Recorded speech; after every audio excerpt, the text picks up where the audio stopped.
There's a kind of exhaustion that has nothing to do with how much you've done, and everything to do with how much you've been carrying.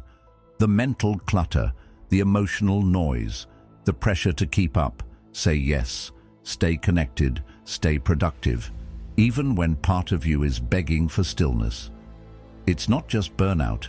It's a sign that somewhere along the way you started living on autopilot, and the cost is starting to show. The Stoics warned us about this.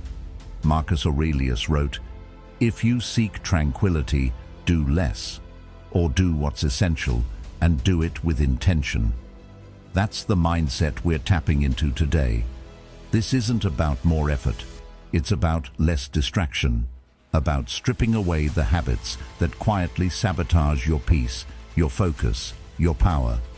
In this video, we're going to talk about 9 habits, simple things that seem small but carry massive weight over time. And if you've been feeling stuck, scattered, or just not quite like yourself lately, one of these might be the reason. If you appreciate content that gets to the heart of things, do me one small favor. Hit that subscribe button. It keeps this space going and helps more people like you find their way back to stillness. Let's dive in. These shifts might be the start of something real. Number 1. Stop letting life push you around. Some days, life doesn't feel like a journey, it feels like a chase. You wake up, and before you've even had a chance to breathe, you're sprinting. The phone lights up, someone's already upset, your mind's racing through tasks, and suddenly, you're not living, you're dodging. You're fielding texts, brushing off stress, reacting to every curveball life throws. It's not momentum, it's survival mode. And over time, that constant reactivity, it chips away at you. You start mistaking motion for meaning, exhaustion for effort. But you're not built to live like that. Stoicism tells us there's something untouchable within us, a stronghold that can't be shaken by outside noise. Marcus Aurelius called it the inner citadel, that immovable part of your soul that doesn't rise or fall with fortune. And you know what? That citadel, it's already in you, always has been. You don't have to earn it. You just have to stop letting the world trample through it.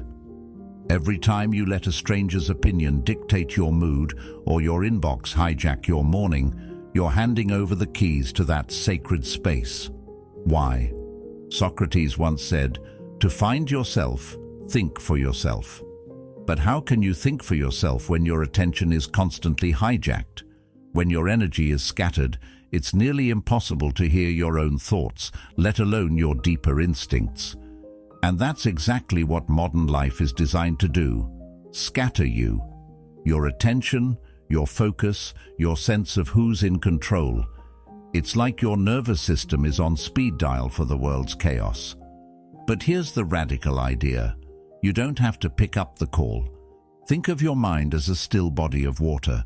Every notification, every angry comment, every unexpected delay, those are stones thrown into it. But here's the secret. The water always settles, if you let it. You're not the splash. You're the stillness beneath it. Carl Jung once wrote, "Your vision will become clear only when you can look into your own heart. Who looks outside dreams. Who looks inside awakes." That's what Stoicism helps us do. It trains us to stop chasing calm in chaos and start finding calm in character. Because responding from within beats reacting from without every single time. Plato believed the soul had 3 parts: reason, spirit, and appetite. When you live on autopilot, your appetite, your impulses take over.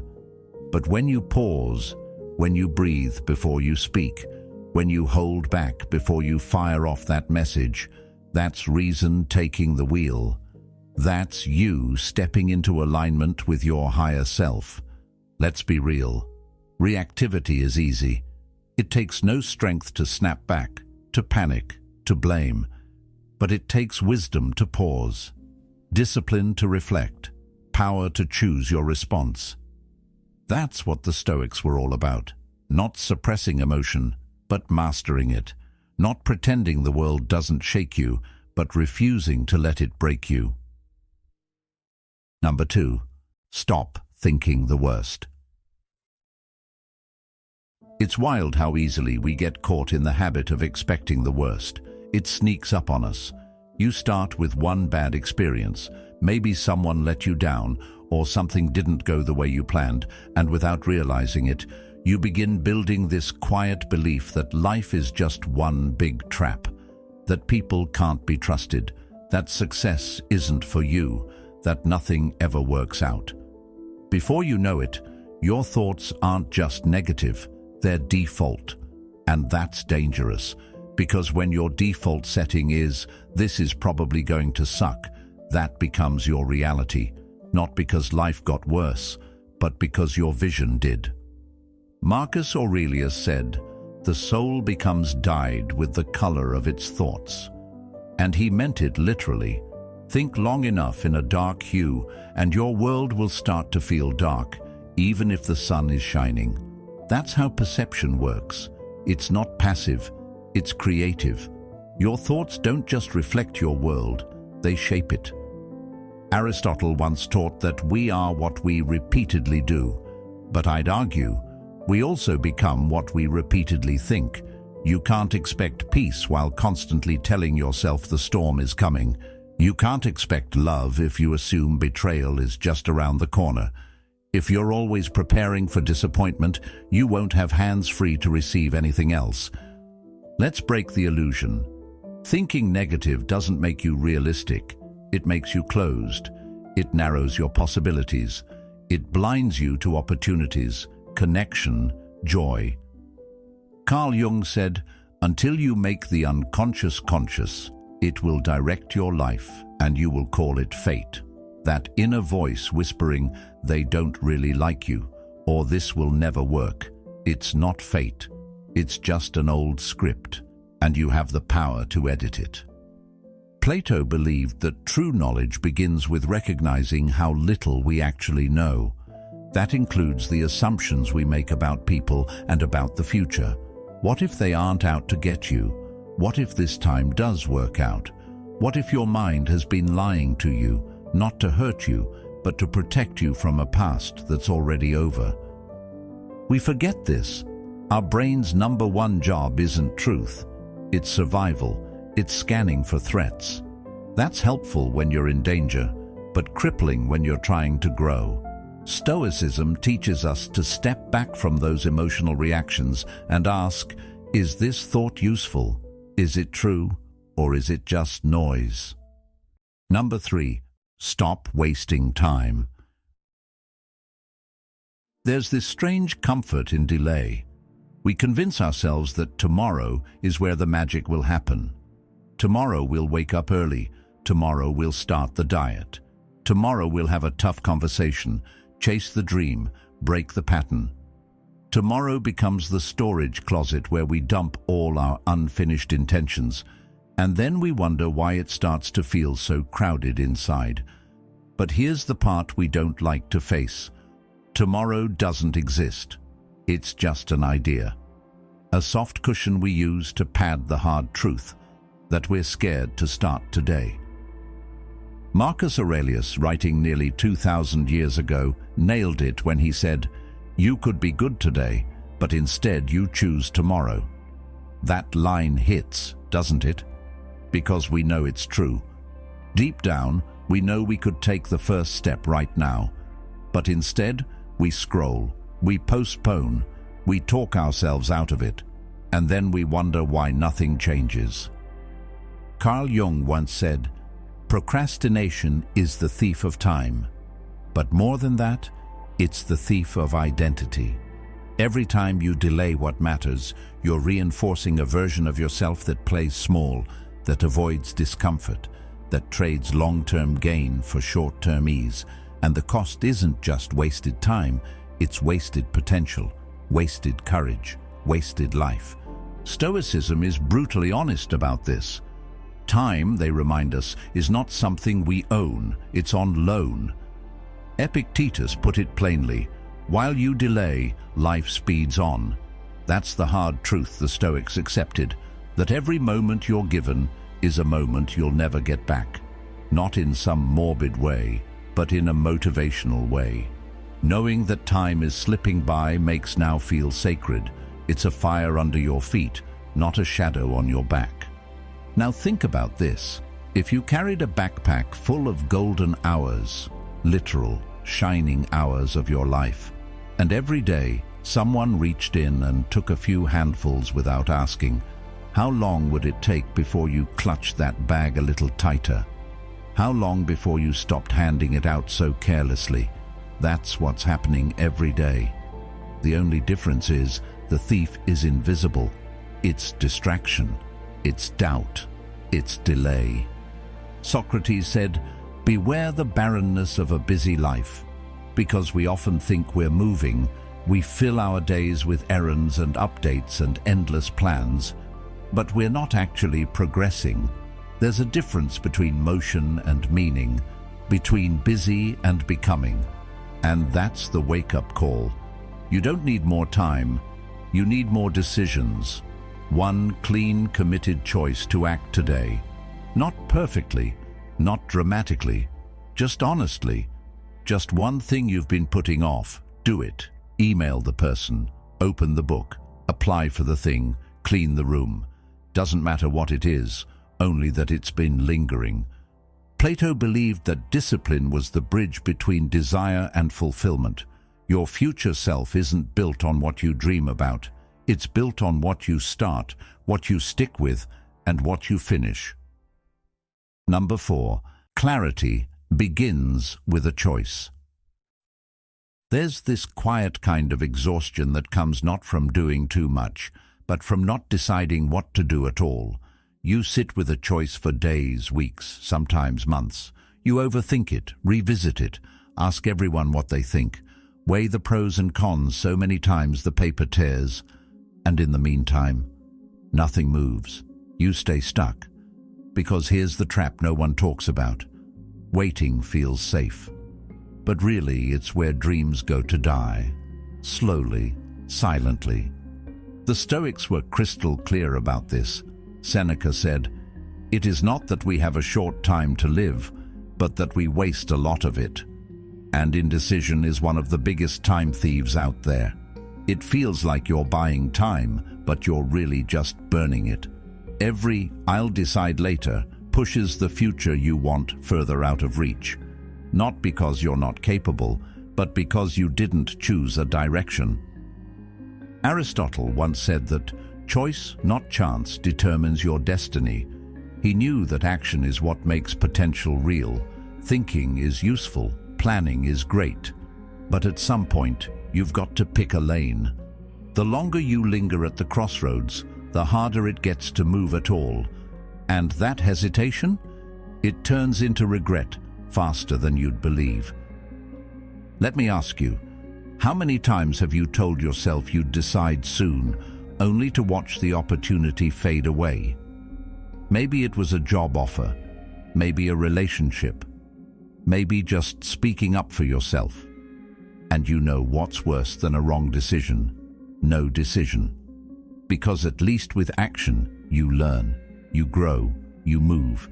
But indecision, it keeps you circling the same spot, wearing grooves into the ground but never going anywhere. Carl Jung once noted, "The most terrifying thing is to accept oneself completely." And sometimes that's what indecision masks. We're not afraid of the choice. We're afraid of owning the outcome.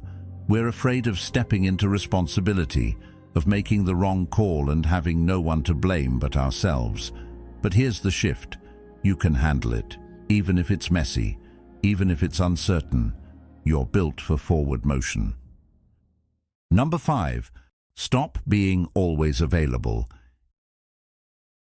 It's easy to forget that just because someone can reach you anytime doesn't mean they should. Somewhere along the line, we started treating our phones like emergency lines, our inboxes like command centers, and ourselves like customer service reps who never go off duty. The pings, the red dots, the unread messages, They don't just ask for your time, they take it. Little by little, you give away your peace one reply at a time, and before you know it, you're burnt out. Not because you're doing too much, but because you're available too often. Marcus Aurelius wrote, "If you seek tranquility, do less." But in today's world, doing less starts with being less accessible. It means recognizing that not every question deserves an immediate answer, and not every demand is your responsibility. We think constant availability equals reliability, but truthfully, it just makes you scattered. You can't think clearly when your attention's being pulled in 20 directions. You can't focus when the world has a 24/7 backstage pass to your mind. Carl Jung once said, "Solitude is where one discovers one is not alone."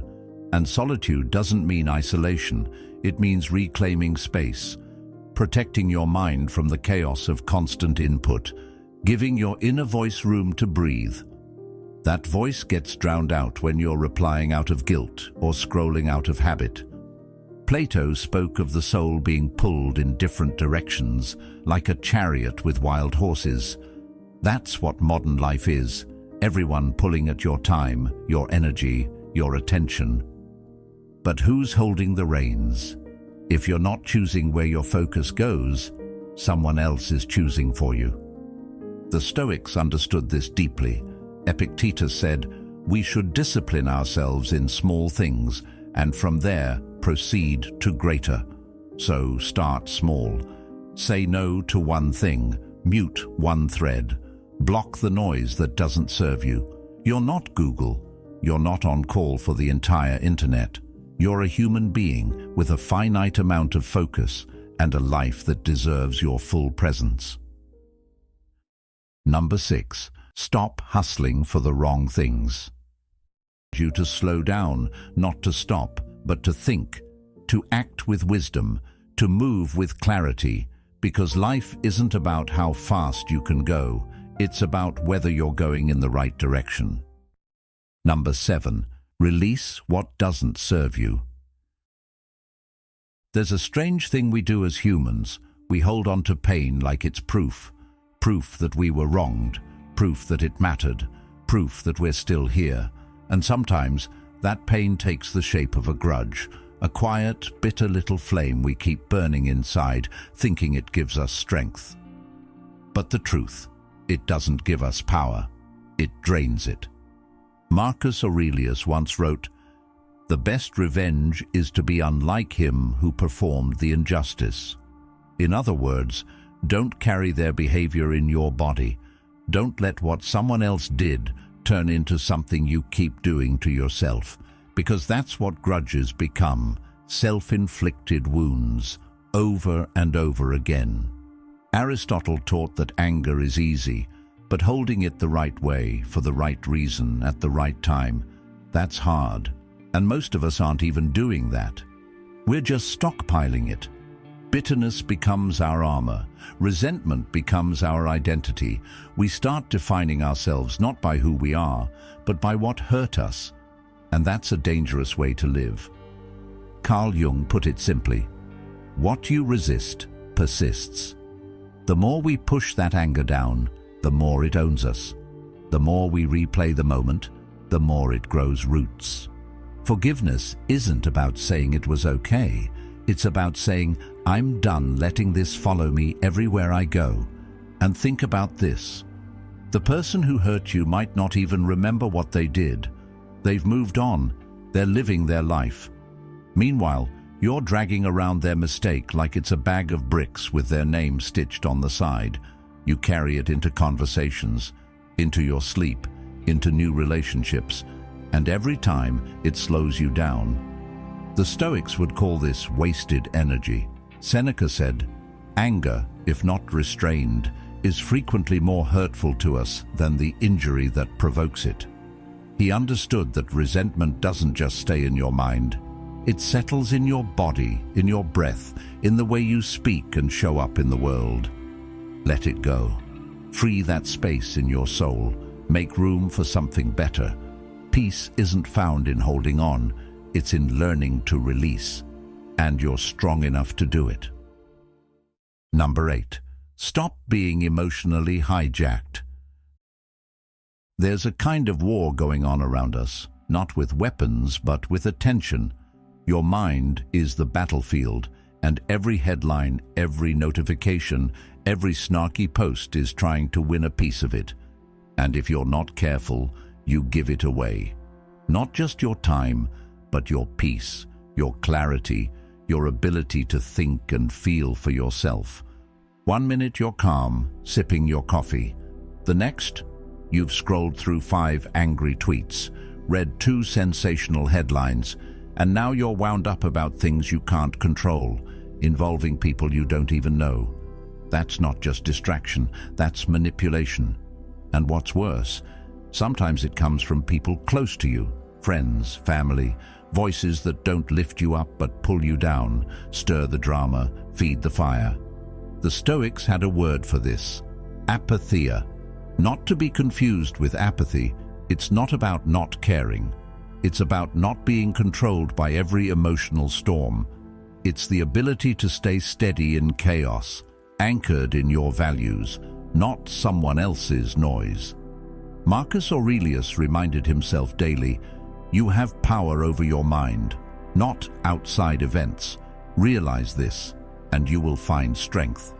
That line still hits, especially now, in a world that profits from your outrage.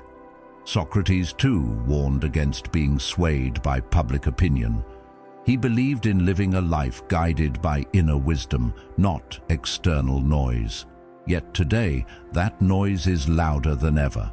It's in your pocket, on your screen, whispering in your ear from morning till night. And every time you react without thinking, you hand over a little piece of your sovereignty. Carl Jung once said, "Until you make the unconscious conscious, it will direct your life, and you will call it fate. And when you let your mood be shaped by algorithms, or your self-worth be measured by likes and comments, you stop living consciously. You become reactive, not reflective." Number 9. Stop letting just anyone in. Let's be honest, some people feel heavier than peace ever should. You talk to them, and afterward it's like someone reached inside and pulled the energy right out of your chest. Not because they screamed at you or said anything cruel, but because their presence constantly drains more than it gives. And yet we keep them close. Why? Because it feels polite, because we've known them forever, because we're afraid of being alone. But here's the thing, not everyone belongs in your inner circle. Not everyone deserves a front row seat to your life. Trust isn't something you give out just because someone's around. It's earned, carefully, deliberately. The Stoics understood this well. True friendship to them was rare and sacred. Seneca warned, "Associate with those who will make a better man of you." Not louder, not flashier, better.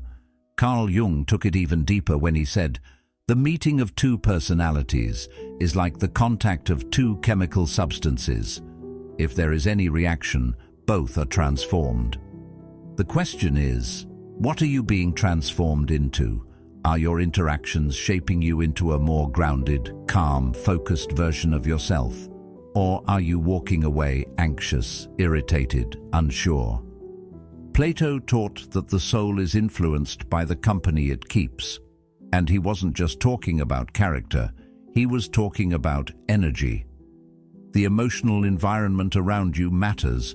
If you're surrounded by chaos, you will start to live in reaction.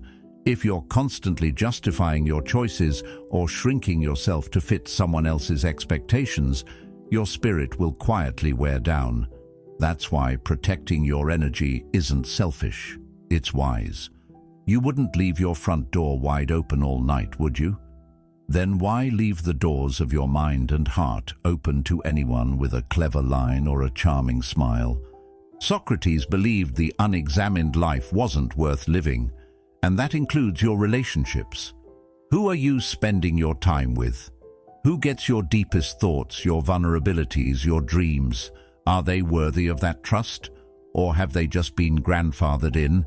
Act accordingly, because your energy is sacred, and the people closest to you shape your future more than you realize. Protect that space like your life depends on it, because in many ways it does. No one walks lighter than the one who's let go of what no longer belongs. Peace isn't found in the next achievement. It's found in the silence that follows release. And the sooner you stop carrying what was never yours to hold, the sooner you become who you were meant to be. If this spoke to you, there's another video waiting for you right here that'll take you even deeper. You'll want to see it. Thank you for being a part of Stoic Journal. Your time, your presence, it matters. And whenever you're ready to come back for more stillness, clarity, and truth, we'll be right here.